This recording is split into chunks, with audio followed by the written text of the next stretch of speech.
Mon mari est flic. Il va vous casser la figure, a hurlé ma voisine, avant de renverser de la limonade sur mon fils de 8 ans pour un gobelet à 2 $. Alors, j'ai fait quelque chose qui l'a fait vriller pendant des jours. Salut, Reddit. Ma voisine a dit que son mari ferait de ma vie un enfer. Tout ce que j'ai fait, c'est la laisser faire de sa propre vie un enfer en premier, et j'en ai documenté chaque seconde. Moi, homme de 38 ans, je dirige une petite entreprise de plomberie dans une banlieue à l'extérieur de Portland. Et mon fils, Nolan, a 8 ans et l'énergie d'un border collie qui vient de découvrir l'espresso. Ce gamin ne s'arrête jamais de bouger, ne s'arrête jamais de poser des questions, et ne cesse jamais de calculer comment chaque situation peut, d'une manière ou d'une autre, lui profiter financièrement. Je ne sais pas de qui il tient ça, car j'ai passé la majeure partie de ma vingtaine à essayer de comprendre quel bout de la clé à molette était le bon. Le deuxième samedi de juin, Nolan est entré dans la cuisine et m'a lancé une proposition commerciale. Il a utilisé ces mots exacts. Il avait vu un gamin sur YouTube se faire une centaine de dollars en un week-end en vendant de la limonade, et maintenant, il voulait en être. Il avait écrit tout le plan sur une feuille de cahier avec un crayon dont la cire s'épuisait. La moitié des lettres n'étaient que des entailles dans le papier. 2 $ le gobelet, au bout de notre allée. Les bénéfices iraient à l'achat de nouvelles Beyblade parce que celle qu'il avait était, bof. C'était son mot. J'ai dit oui. Évidemment. Quel genre de père dit non à ça? Ces marges bénéficiaires supposaient un coup nul pour les citrons, que j'étais apparemment censé financer en tant qu'investisseur providentiel, mais l'enthousiasme valait chaque centime. Nous avons passé le vendredi soir à construire le stand, une table pliante sortie du garage, un morceau de contreplaqué que j'ai peint avec un reste de l'azur pour terrasse, et une glacière remplie de glace. La limonade légendaire de Nolan était écrit en lettres capitales tremblotantes sur le devant. Il a insisté pour presser chaque citron lui-même, ce qui a pris 4 fois plus de temps que nécessaire, mais le gamin était investi. Samedi matin, on s'est installé à 8h30. Nolan portait une casquette à l'envers et un t-shirt avec écrit « Boss », un cadeau blague de sa tante qu'il avait adopté comme choix de vie permanent. Il s'est positionné derrière la table, tel un général inspectant le champ de bataille, avec les prix sur un post-it scotché sur la glacière, 2 $. Pas de négociation. Le gamin avait déjà décidé qu'il ne dirigeait pas une œuvre de charité. Il avait créé un registre client dans un cahier d'écolier. Chaque vente recevait un euro d'attache et une coche, comme s'il gérait l'inventaire d'un entrepôt au lieu d'une table de camping avec des citrons dessus. À midi, il avait vendu 14 gobelets, et le quartier le traitait comme une célébrité locale. Les gens s'arrêtaient juste parce que le gamin irradiait un enthousiasme pur et brut. Il rendait la monnaie à partir d'un sac Ziploc rempli de billets de 1 $ et de pièces que j'avais fournies comme capital de départ. Un type qui promenait son chien a dit à Nolan qu'il devrait être sur Yelp. Nolan ne savait pas ce qu'était Yelp, mais il a dit « Merci, monsieur. J'apprécie la visibilité », ce qu'il avait mémorisé d'une vidéo YouTube sur le marketing et qu'il attendait de placer au moment opportun. C'est aussi à ce moment-là que la première correction a eu lieu. Après sa 14e vente, Nolan s'est penché en arrière sur sa chaise, a croisé les bras et a dit assez fort pour qu'un couple passant par là l'entende, 2 $, c'est honnêtement un peu donné pour ce que j'offre. Je me suis penché depuis le porche. C'est du jus de citron et du sucre, mec. Tu ne l'as pas inventé. Ouais, mais ma version a un truc en plus. Ta version est la même recette que celle de la grand-mère de tout le monde. Reste humble ou je débranche la prise. Il a décroisé les bras très vite. Je suis humble. Je suis très humble. Puis plus bas, mais elle a quand même un truc en plus. 8 ans. Il avait déjà besoin d'une gestion de l'ego. Mais le gamin était poli. Il regardait les gens dans les yeux. Il rendait la monnaie correctement. Et il disait « merci » à chaque fois. Tout ce que j'avais passé des années à lui apprendre se manifestait en temps réel. Je me suis assis sur le porche, je l'ai regardé travailler, et j'ai ressenti quelque chose pour lequel je n'ai pas de mots. La fierté ne couvre pas tout à fait ça. Puis Tania est arrivée. Tania vivait 4 maisons plus bas, milieu de la quarantaine, cheveux décolorés qui semblaient toujours à une mauvaise décision de casser net. Agente immobilier, SUV Lexus blanc, vice-présidente de l'association des copropriétaires, compte Nextdoor avec plus de publications qu'un crieur public. Elle avait des opinions sur tout, la longueur de votre pelouse, la couleur de votre boîte aux lettres, et si votre existence était à la hauteur de ses standards. Sa fille, Peyton, avait 9 ans. Calme, un peu maladroite, se tenant toujours légèrement derrière sa mère, comme si elle attendait des instructions. J'ai toujours eu de la peine pour Peyton. Une bonne gamine coincée dans l'orbite d'une femme qui traitait chaque interaction sociale comme une étape de campagne électorale. Tanya s'est approchée du stand de Nolan vers 13h, Peyton traînant derrière elle. Peyton a bu un verre, a souri, a dit que c'était bon. Nolan rayonnait. Tanya n'a rien dit, a juste regardé Peyton finir, puis s'est retournée et est repartie vers sa maison sans un mot. Froid, mais Tanya était froide par défaut. Je pensais que c'était fini. J'avais tort. 3 heures plus tard, elle était de retour. Pas pour flâner cette fois. En mission. Elle arrivait en marchant d'un pas militaire sur le trottoir comme si elle menait un bataillon, Peyton trottinant à moitié derrière elle, l'air confus. Nolan comptait son argent en $38, il devenait dingue et a levé les yeux avec ce visage d'enfant grand ouvert qui n'a pas encore appris à lire le danger. Votre limonade a rendu ma fille malade, a dit Tanya. Pas une question, pas une inquiétude, une déclaration. Assez fort pour que les voisins d'en face lèvent les yeux de leur jardin et que le couple promenant son chien s'arrête. J'étais sur le porche à environ 6 mètres en retrait, je me suis levé et je me suis approché. Sans me presser. Comment ça, malade? Crampe d'estomac depuis qu'elle a bu ça. Elle a pointé la glacière comme si c'était un danger biologique. Qu'est-ce que vous avez mis dedans? Citron, sucre, eau. La même recette depuis à peu près toujours. Elle n'a pas aimé ça. Elle a pris l'un des gobelets en papier de Nolan, l'a reniflé comme un sommelier rejetant un vin, et l'a vidé lentement sur le trottoir. Il y a quelque chose de pas net là-dedans. Vous ne pouvez pas vendre de la nourriture à des enfants sans aucune forme de surveillance. Nolan s'est figé, m'a regardé. Je lui ai fait un petit signe de tête. Reste calme. Je gère. Tanya, les enfants ont mal au ventre. Il fait 32 degrés. Elle a probablement mangé 3 glaces avant d'arriver ici. Le visage de Tanya s'est tendu. Elle a tendu la main vers le pichet de celui à moitié plein posé au centre de la table de Nolan. Elle a attrapé la poignée et a commencé à le tirer vers elle, et je voyais exactement où cela allait mener. Elle allait le renverser sur le stand, sur l'argent de Nolan, sur le panneau qu'il avait peint, sur mon gamin. Je me suis avancé, j'ai mis ma main sur le pichet au moment même où elle le faisait, et je l'ai tiré vers moi. Elle a tiré plus fort. J'ai tenu bon, et alors qu'elle se penchait par-dessus la table, plongeant pratiquement dans l'espace de Nolan avec sa poitrine contre le bord, j'ai fait la seule chose qui avait du sens dans cette demi-seconde. J'ai incliné le pichet et j'ai laissé la gravité faire le reste. Sur Tanya. La totale. Dans son chemisier, sur son pantacourt blanc, s'accumulant dans ses sandales. L'équivalent de 3 tasses de limonade, assisté par la gravité, livré avec la précision de quelqu'un qui travaille avec des raccords de tuyauterie pour gagner sa vie. Toute la rue est devenue silencieuse. La bouche de Peyton était ouverte. Nolan avait l'air de venir de voir un documentaire animalier prendre vie. Le couple d'en face s'était figé, accroupi au-dessus de son parterre de fleurs. Tanya se tenait là, dégoulinante, collante, sucrée, furieuse. Vous venez de me verser ça dessus, a-t-elle bafouillé. Vous avez attrapé la propriété de mon enfant et essayé de la détruire, ai-je dit. Je l'ai tiré en arrière. Ça s'est renversé. Regrettable. Ce n'est pas ce qui s'est passé. La sonnette ring enregistre depuis 6 heures ce matin.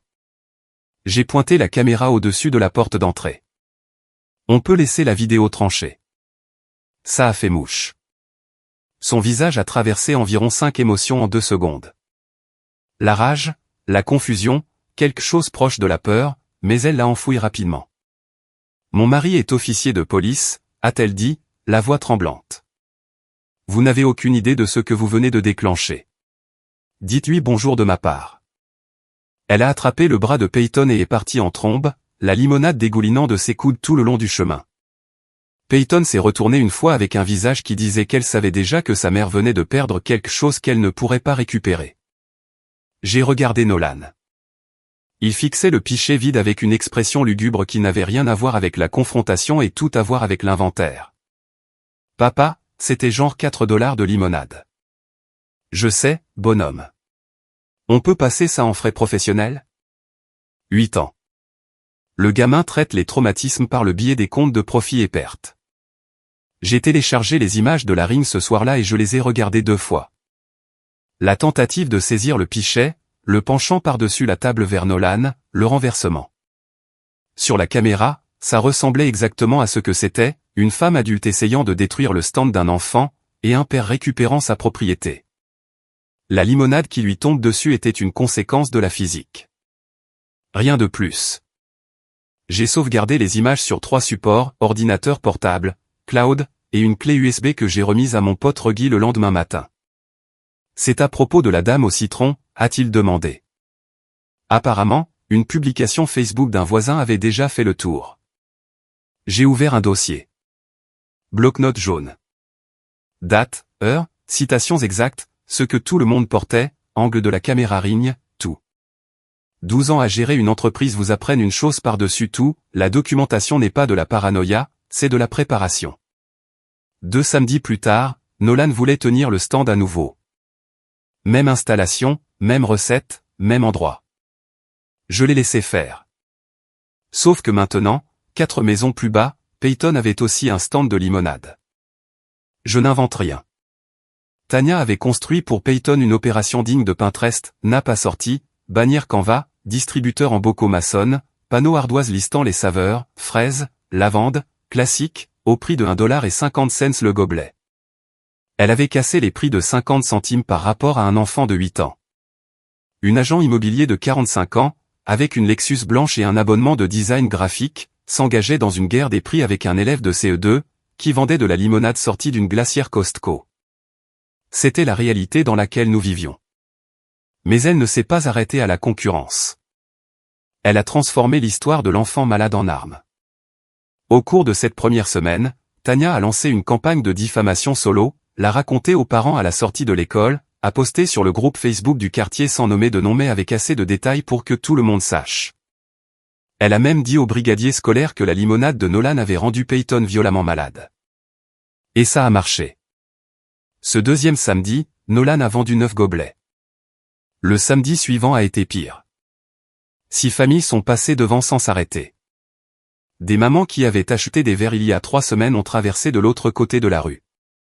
Un papa s'est approché, a regardé le stand, a dit « Oh, c'est celui-là » et a continué à marcher. Nolan l'a entendu. Il est resté assis là à mettre à jour son registre client avec de grands espaces entre les entrées, faisant semblant que ça ne le dérangeait pas. Plus bas dans la rue, Tania faisait personnellement signe aux gens d'aller vers le stand de Peyton, comme un bonhomme gonflable de concessionnaire automobile dans une robe Lily Pulitzer. Nolan m'a regardé avec une expression bien trop désabusée pour un élève de CE2. C'est pas juste. Non, ça ne l'est pas. Mais voici ce que j'ai appris sur la justice, elle n'arrive pas toujours à l'heure. Parfois, ça prend un moment, mais on ne va pas rester assis ici à s'apitoyer sur notre sort. On va être meilleur. Nous avons dévalisé Costco cet après-midi-là et sommes revenus chargés. Gobelet transparent avec couvercle d'eau et paille. Menthe fraîche, fraises surgelées, citron supplémentaire. Nous avons passé 3 heures à développer ce que Nolan a appelé le nouveau menu. Classique sur glace pilée. Fraise menthe, l'invention de Nolan, ça avait le goût de l'été dans un verre. Et, l'option nucléaire, extra acide avec double dose de citron et une pincée de sel qui vous faisait plisser le visage involontairement. Nolan l'a nommé, l'a goûté, et l'a approuvé avec un hochement de tête sérieux comme un chef dans une émission de concours. Nous avons monté le prix à 2,50$ et ajouté une carte de fidélité. 5 achetés, 1 offert. Imprimé sur du papier cartonné, perforé par Nolan parce qu'il disait que ça faisait plus officiel. Il n'avait pas tort. Puis est venu le coup mesquin. Je me suis assis un soir après que Nolan soit allé au lit et j'ai conçu ce que je ne peux décrire que comme le document le plus professionnellement inutile de l'histoire des boissons pour enfants. Je l'ai appelé la fiche officielle de conformité de la limonade légendaire de Nolan. Plastifiée, montée sur carton, et fixée avec des colliers de serrage sur le devant du stand. Elle listait « Numéro de permis de vendeur saisonnier », une fois que je l'ai eu plus de détails là-dessus dans une seconde.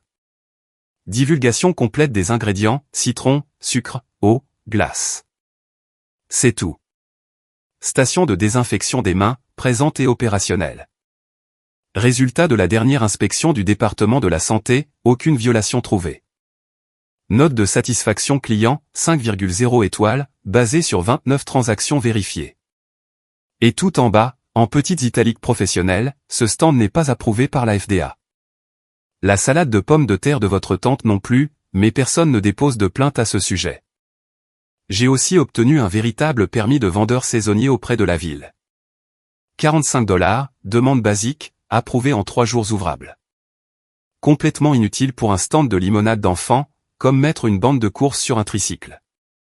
Mais maintenant, il était plastifié et monté juste à côté de la fiche de conformité. Nolan pensait que la fiche de conformité était la meilleure chose jamais créée. Il a commencé à en parler aux clients spontanément. Nous sommes entièrement autorisés et conformes, disait-il en pointant les cartes plastifiées comme s'il pitchait des investisseurs. Notre concurrent en bas de la rue ne l'est pas. Il se penchait et chuchotait cette dernière partie. J'ai dû le prendre à part. Et, on ne dit pas de mal du stand d'une gamine de 9 ans. Peyton n'est pas le problème. J'ai pas dit Peyton. J'ai dit concurrent. Nolan. D'accord. Mais je continue de pointer la fiche de conformité. Le gamin devenait un peu trop à l'aise avec la victoire. Mais j'ai laissé la fiche de conformité parce que, et je ne saurais trop insister là-dessus, elle faisait exactement ce pourquoi je l'avais conçue. Elle donnait au stand de Nolan l'air d'une opération certifiée, et elle donnait à l'installation Pinterest de Tania l'air de ce qu'elle était exactement, un projet d'ego déguisé en entreprise d'enfants. Le samedi suivant, le stand de Nolan a ouvert avec un panneau de menu, un pot à pourboire, la fiche de conformité, le permis plastifié, et une glacière qui semblait avoir sa place sur un marché fermier. La rumeur de « l'enfant malade » avait commencé à mourir sous le poids de l'absence de preuves, et du contre-témoignage de Peyton elle-même, qui avait été entendue à l'école dire à une amie « je n'étais même pas malade ». Ma mère a juste dit ça. Les enfants sont terribles pour garder des secrets. Nolan a vendu 31 gobelets. Le week-end suivant, 42. L'option nucléaire était la meilleure vente. En bas de la rue, le stand de Peyton s'était tari. L'approche de Tania était tout dans la présentation et zéro dans l'âme. Peyton gérait le business plan de quelqu'un d'autre. Et une fois que l'angle de la pitié a cessé de fonctionner, le trafic a cessé aussi. Peyton avait été aperçu en train de faire du vélo avec un air soulagé, ce qui vous disait tout sur à qui appartenait réellement le rêve de ce stand. La fiche de conformité a rendu Tania folle. Je le sais parce qu'un voisin m'a dit que Tania l'avait prise en photo et envoyait des SMS aux gens sur à quel point c'était arrogant. Elle a appelé l'association des propriétaires. Elle a appelé le greffe de la ville. Elle a appelé le département de la santé du comté. Un inspecteur est venu, a regardé Nolan presser des citrons dans un pichet, a regardé le désinfectant pour les mains, a regardé le permis plastifié, et a dit « c'est ça la plainte ?» Il a acheté une option nucléaire en partant. Nolan a facturé le prix fort. Le lundi suivant, j'ai reçu un email formel de l'association de quartier, HOA, me demandant de cesser toute activité en attendant un examen lors de la prochaine réunion du conseil. En copie à tout le conseil. Objet, activité commerciale non autorisée, plainte de résident. 3 devinettes pour savoir qui l'a déposé. Les 2 premières ne comptent pas. J'ai appelé le bureau du greffier de la ville le jour même. La femme qui a répondu a carrément ri. Elle m'a envoyé par email les directives officielles de la ville sur les ventes résidentielles par des mineurs, qui disaient en gros, le stand d'un enfant est acceptable tant qu'il ne bloque pas les trottoirs, ne vend pas de nourriture cuite, ou ne se transforme pas en marché fermier du week-end. J'ai transféré cet email à tout le conseil d'administration de l'association et j'ai poliment demandé s'ils souhaitaient envoyer les mêmes directives à Tania concernant son installation copiée et non documentée, qui fonctionnait sans même un post-it d'autorisation. Je suis entrepreneur. Je traite avec les bureaux des permis et les départements de conformité chaque semaine. Tania avait apporté un email passif-agressif dans une guerre de réglementation. L'association a laissé tomber en 48 heures. Le président, un retraité qui voulait surtout pêcher et regarder Jeopardy en paix, m'a envoyé un email privé, entre nous, on sait qui a déposé ça. Désolé pour le tracas. Ton gamin fait une sacrée bonne limonade. Au fait, mardi soir, on frappe à ma porte. Derek, le mari de Tania. Bureau du shérif du comté, division patrouille, tenue civile, jean, polo, yeux fatigués. Le mec avait l'air d'avoir vieilli du double de chaque année de ce mariage. Je suis sorti et j'ai fermé la porte derrière moi. Nolan était dans sa chambre en train de jouer aux jeux vidéo, je ne voulais pas qu'il entende ça. Je suis Derek, le mari de Tanya. Je sais qui vous êtes. Il a soupiré. Pas un soupir menaçant au début, plus répété, comme s'il avait pratiqué ça dans le camion en venant. Écoutez, elle s'échauffe parfois. Je pense que toute cette situation a dérapé et ce serait mieux pour tout le monde si on laissait juste ça se tasser. Vous savez comment fonctionnent les quartiers. Si on juste quoi, Derek? Son ton a changé. Subtil, mais délibéré. La façon dont quelqu'un met la pression tout en prétendant qu'il ne le fait pas. Je dis juste. Les permis, ça s'examine. Les plaintes ont tendance à rester. Les choses se compliquent quand les gens poussent trop fort sur des trucs comme ça. Personne ne veut ça.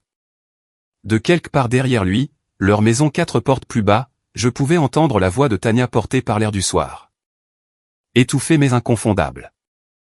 Elle était sur leur porche, téléphone à l'oreille, assez fort pour que la mâchoire de Derek se serre quand le son lui est parvenu. Quelque chose comme, dis-lui ce qui arrive s'il ne laisse pas tomber. J'ai laissé les mots de Derek flotter dans l'air un instant. Puis j'ai dit, Derek, votre femme a essayé de détruire le stand de mon gamin devant la caméra. Elle mène une campagne de calomnie contre un enfant de 8 ans. Elle m'a menacé avec votre insigne, et j'ai documenté chaque morceau de tout ça. Vidéo, date, citations exactes, tout. C'est sauvegardé à 3 endroits, dont l'un n'est pas dans cette maison. Toute l'attitude de Derek a changé comme si quelqu'un avait appuyé sur un interrupteur. La pression voilée a disparu et soudain, il choisissait chaque mot comme un homme qui venait de se souvenir de sa formation sur les déclarations enregistrées. Je ne lui ai jamais dit de dire tout ça, a-t-il dit prudemment. C'est entre vous et elle. Mais le rapport de police reste, la vidéo reste, et si elle s'approche encore de mon fils, je demande une ordonnance restrictive. Il est resté là un long moment à assimiler, puis a demandé calmement, que faudrait-il pour que ça disparaisse? Ça ne va pas disparaître, Derek. Ça va être consigné. Il a hoché la tête lentement, n'a pas discuté, est retourné à son camion, et s'est assis sur le siège conducteur pendant bien 30 secondes avant de démarrer le moteur, fixant juste son volant comme un homme passant en revue chaque décision qu'il avait menée à cette place de parking exacte dans la vie. Derek n'était pas au bout du rouleau. Il avait dépassé le bout depuis un moment et était juste en chute libre. Pas mon problème. Mon problème, c'était sa femme. Nolan avait dégagé plus de $120 et parlait déjà de s'étendre aux cookies et, selon ses mots, peut-être une appli de récompense si tu peux comprendre la technologie. Papa, lui ai-je dit, concentre-toi sur les opérations avant de changer d'échelle.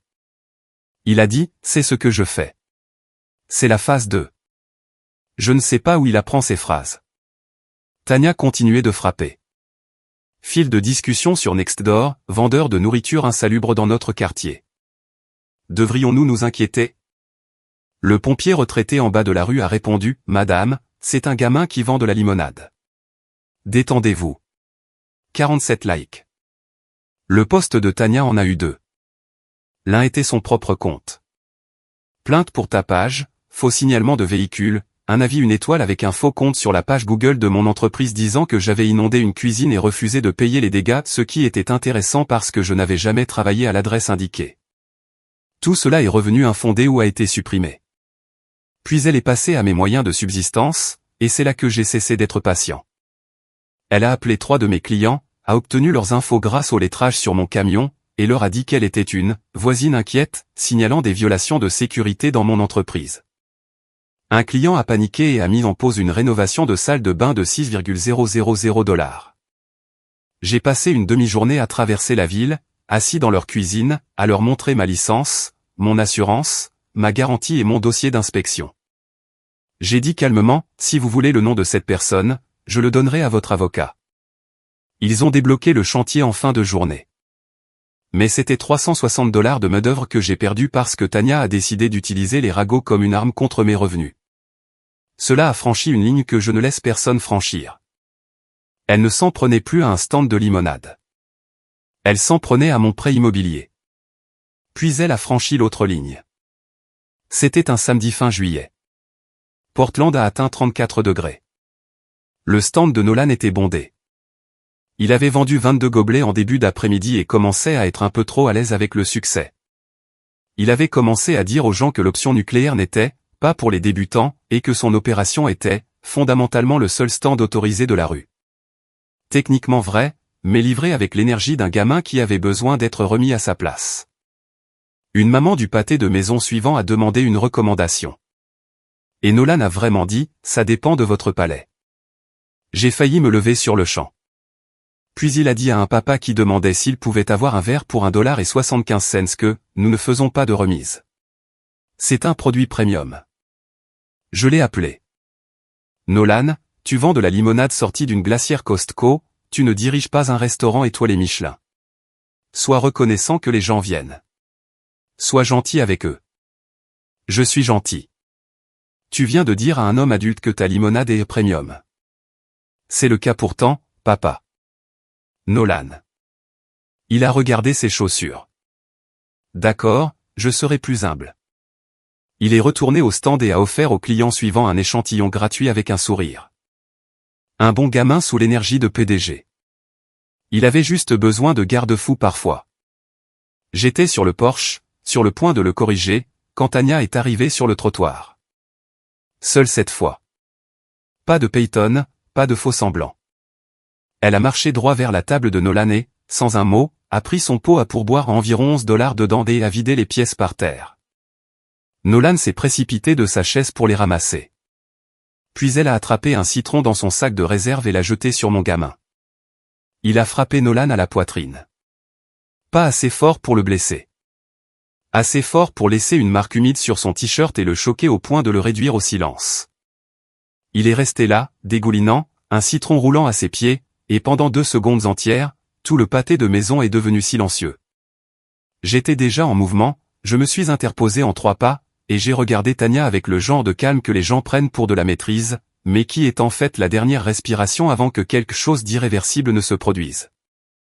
Vous venez d'agresser mon fils de 8 ans, ai-je dit. Devant la caméra. Encore.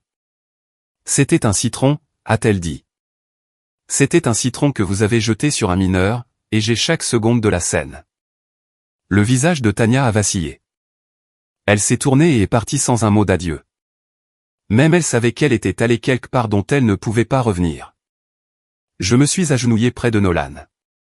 Il retenait ses larmes, mais tenait bon parce qu'il est plus dur que n'importe quel enfant de 8 ans ne devrait avoir besoin de l'être. De l'argent éparpillé dans l'herbe, du jus de citron sur son t-shirt, son panneau toujours debout. Mais le gamin derrière semblait plus petit qu'il ne l'était il y a 5 minutes. Pourquoi elle continue de faire ça, a-t-il demandé. Parce que certaines personnes sont en colère contre le monde et elles s'en prennent à celui qui est le plus proche. Ce n'est pas ta faute. Pas même un peu. On a nettoyé, on est rentré. J'ai téléchargé la nouvelle vidéo, j'ai regardé le citron frapper sa poitrine 3 fois. Puis je me suis assis à la table de la cuisine et j'ai tout ajouté au dossier. Chaque incident, chaque enregistrement, chaque citation, organisé dans l'ordre le plus dévastateur que je pouvais gérer. Nolan est entré dans la cuisine pendant que j'écrivais, changé de t-shirt, m'a regardé une seconde. Tu vas lui attirer des ennuis? Je vais m'assurer qu'elle ne puisse plus faire ça à toi ou à qui que ce soit d'autre. Il a réfléchi. D'accord. Je peux avoir des macaronis au fromage. Ce gamin est indestructible. J'ai déposé une plainte officielle auprès du bureau du shérif du comté, non pas contre Derek spécifiquement, mais au sujet de sa femme utilisant son insigne à plusieurs reprises pour intimider les gens. J'ai cité le message vocal que Tania m'avait laissé le mois précédent à 2 minutes commençant par « Vous vous croyez si malin » et finissant par « Derek va faire de votre vie un enfer vivant ». J'ai cité l'enregistrement sur le parking de l'épicerie où elle m'avait coincé, traité de mauvais père, et dit que Derek avait des amis dans le service qui pourraient rendre les choses difficiles. J'ai cité chaque incident où elle avait invoqué son insigne comme menace. Chaque phrase factuelle, chaque affirmation documentée, juste les faits arrangés pour faire un maximum de dégâts structurels. Cette plainte a atterri sur un bureau des affaires internes un vendredi après-midi. Le lundi matin, Derek avait été convoqué pour une conversation avec son superviseur. Je le sais parce que Derek s'est présenté à ma porte à nouveau. Les mêmes yeux fatigués, mais cette fois il avait l'air brisé, comme une épave qu'il avait essayé de maintenir ensemble pendant des années et qui avait finalement cédé sous son propre poids. « J'ai besoin que vous compreniez, a-t-il dit. Je ne vous ai jamais menacé. Je ne lui ai jamais dit de dire ces choses. Je ne savais rien des messages vocaux jusqu'à ce que le département me les fasse écouter. Je vous crois, ai-je dit. Et je le pensais. Le problème de Derek n'était pas la malveillance. C'était la lâcheté. Il avait passé des années à laisser Tanya brandir son insigne parce que c'était plus facile que de lui dire d'arrêter.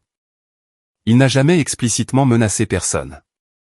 Il ne lui a juste jamais dit qu'elle ne pouvait pas utiliser son nom comme une arme. Et il y a un mot pour ce genre de silence. Mais elle les a dites, ai-je continué. Plusieurs fois. C'est enregistré. Et votre département doit le savoir parce que si elle le fait à quelqu'un d'autre et qu'il n'y a pas de trace écrite, c'est la faute de tous ceux qui sont restés silencieux. Longue pause. Alors elle va péter les plombs quand elle découvrira l'examen du dossier. Pas mon problème, Derek. Je sais. Une autre pause. Je demande la séparation. Je n'ai pas répondu à ça. Rien à dire. L'homme se noyait depuis des années. Tanya était l'encre. 2 semaines plus tard, un camion de déménagement devant leur maison. Derek et Peyton chargeant des cartons. Tanya nulle part en vue. Derek a installé Peyton dans un appartement plus près de son poste.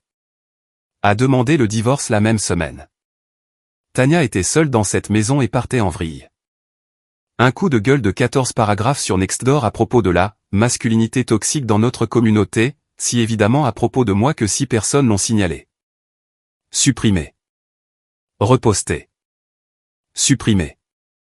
Version plus courte accusant les modérateurs de réduire au silence les voix des femmes. Également retiré. Elle s'est présentée à la réunion de l'association de quartier de septembre et a essayé de faire révoquer mon permis. Le président l'a rembarré devant toute la salle. Ce permis a été délivré par la ville. Nous n'avons aucune autorité dessus. Vous auriez plus de chances de révoquer son permis de conduire. 3 membres du conseil essayaient visiblement de ne pas rire. Puis elle a perdu un mandat. Un gros. 4 chambres dans la plus belle partie du quartier. Le genre qui fait tout le trimestre d'un agent de banlieue. Les vendeurs l'ont virée après qu'elle soit arrivée avec 20 minutes de retard et visiblement agitée, puis qu'elle se soit lancée dans une dispute téléphonique dans l'allée pendant que les acheteurs visitaient l'intérieur. Son courtier gérant lui a donné un avertissement écrit formel. Un incident de plus et elle devrait chercher une nouvelle agence. Tout ce qu'elle touchait se transformait en cendres et chaque morceau était auto-infligé. J'ai juste documenté ce qu'elle faisait, répondu proportionnellement, et laissé son propre comportement faire le gros du travail. Octobre. Stand rangé pour la saison. Nolan a gagné $312 au cours de l'été, qu'il a partagé entre son fonds Beyblade et un compte d'épargne que je l'ai aidé à ouvrir à la Caisse Populaire. Il a dit au guichetier qu'il réinvestissait dans la prochaine saison. Elle a failli pleurer. Puis une lettre du tribunal du comté. Tanya avait intenté un procès aux petites créances. $2,000. Détresse émotionnelle, dommages matériels et harcèlement. La femme qui avait jeté un citron sur mon gamin, laissé des messages vocaux menaçants, utilisé un signe comme arme, appelé mes clients et déposé de fausses plaintes partout où elle pouvait penser, me poursuivait pour harcèlement. Elle est arrivée en blazer et talons, prête à mettre en vente une maison coloniale, avec un dossier de mes imprimés et de captures d'écran, dont la plupart étaient ses propres publications Nextdoor recadrées d'une manière ou d'une autre comme preuve de ma campagne contre elle. La juge a écouté Tanya pendant environ 6 minutes, se sentant ciblée, se sentant en danger. Le stand de Nolan décrit comme une nuisance publique, mais elle ne pouvait pas produire une seule citation ou constat du département de la santé. Elle a essayé de soumettre des captures d'écran de la fiche de conformité comme preuve de mon comportement moqueur et hostile. La juge a regardé la photo de la fiche de conformité, a lu la ligne sur la salade de pommes de terre, et je jure que j'ai vu le coin de sa bouche bouger. Le seul document officiel lié au stand était mon permis, qui sapait activement son dossier. Mon tour. Chronologique. Pas d'émotion. Pas de commentaires. Les faits dans l'ordre. La façon dont je présente les calendriers de projet aux clients cherchant des raisons de contester une facture. Vidéo ring sur une tablette.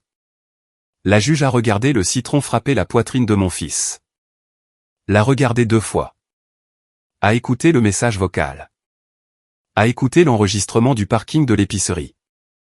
J'ai présenté chaque fausse plainte et son résultat infondé, le faux avis Google et sa suppression, la plainte aux affaires internes que le département du shérif a trouvé assez crédible pour agir. La juge a regardé Tania, m'a regardé, a regardé Tania à nouveau avec une expression que je ne peux décrire que comme l'équivalent judiciaire de « Vous êtes sérieuse là ?»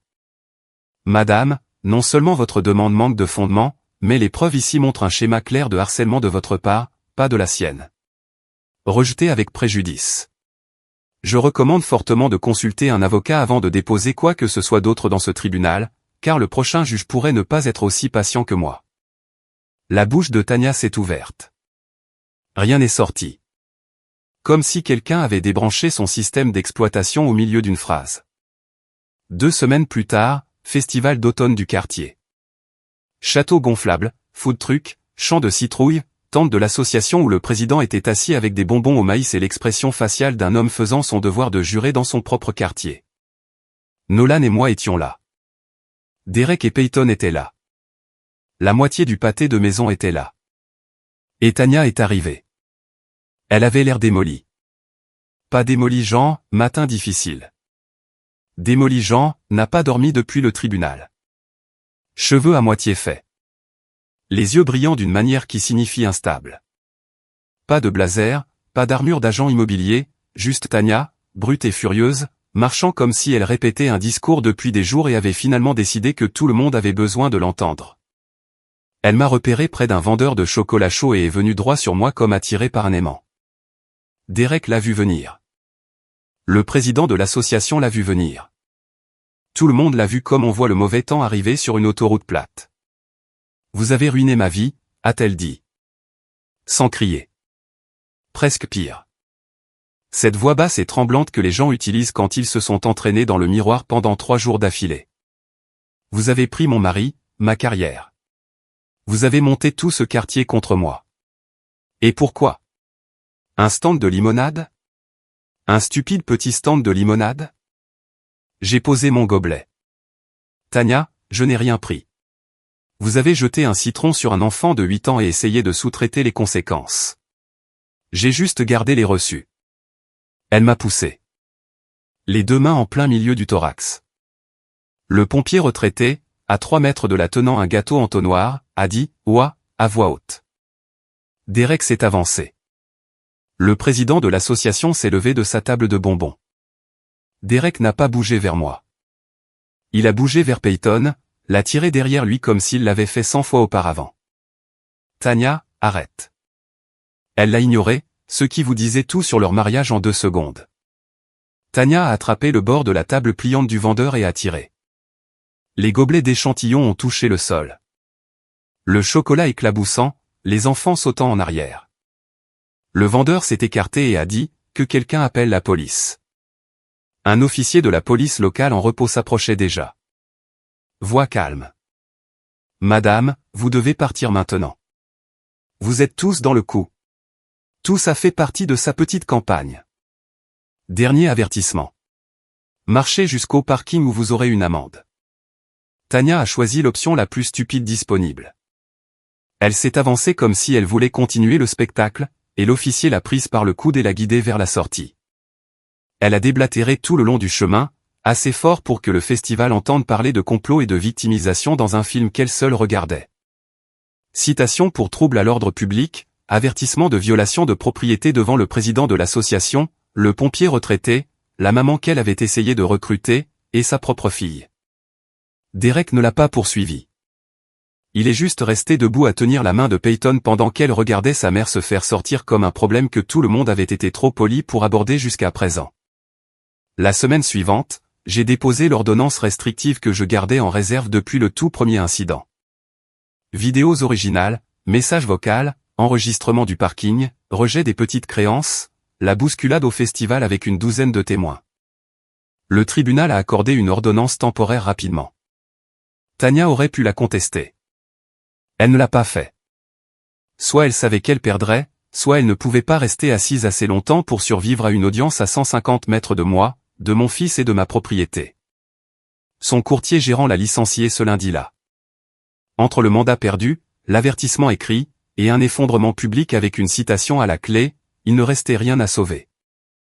2 semaines après le festival, un panneau, à vendre, a été planté dans la cour avant de Tania. Le panneau de son ancienne agence, avec le nom d'un autre agent dessus. La pelouse était plus longue que ce que le règlement de l'association autorisait. La Lexus blanche avait disparu. Le garage était presque vide. Je suis passé devant une fois, pas pour jubiler, juste pour regarder. Puis j'ai continué à conduire. Nolan était sur le siège arrière, parlant de la façon dont l'été prochain il voulait ajouter des cookies au menu, peut-être avoir une vraie caisse enregistreuse, possiblement embaucher quelqu'un. Je lui ai dit de freiner sur l'embauche jusqu'à ce qu'il puisse légalement signer un formulaire W2. Il a dit, c'est quoi un W2? J'ai dit, exactement. Quelques semaines plus tard, j'ai croisé Derek à la quincaillerie. Peyton était avec lui, tenant un sac d'ampoules et semblant plus détendu que je ne l'avais jamais vu. Pas nerveuse, ne scrutant pas l'humeur de sa mère, juste une gamine tenant des ampoules un samedi après-midi. Derek semblait plus léger aussi, comme si quelqu'un avait retiré un poids qu'il portait depuis si longtemps qu'il avait oublié ce que ça faisait de se tenir droit. Il s'est approché, a hésité une seconde, comme s'il n'était pas sûr que je lui parlerais. Je lui ai fait un signe de tête. Comment va le garçon? Bien. Il planifie la domination mondiale. Un gobelet à la fois. Derek a presque souri. Presque. Peyton veut faire un stand de limonade l'été prochain. J'ai regardé Peyton. Elle m'a regardé, timide, mais stable. Ne se cachant pas derrière son père comme elle avait l'habitude de se cacher derrière sa mère. Je vais te dire un truc, ai-je dit. Nolan aurait bien besoin d'une associée. Ils peuvent partager une table. Le visage de Peyton s'est illuminé. C'était la première fois que je voyais cet enfant avoir l'air sincèrement excité par quoi que ce soit. Derek a hoché la tête. Je pense qu'elle aimerait ça. Nous nous sommes serrés la main. 2 pères dans une quincaillerie essayant de faire en sorte que l'été prochain soit meilleur que le dernier. Je suis sorti sur le parking. L'air d'octobre. Les feuilles vives qui changeaient de couleur. Le genre d'après-midi où tout donne l'impression de repartir à zéro.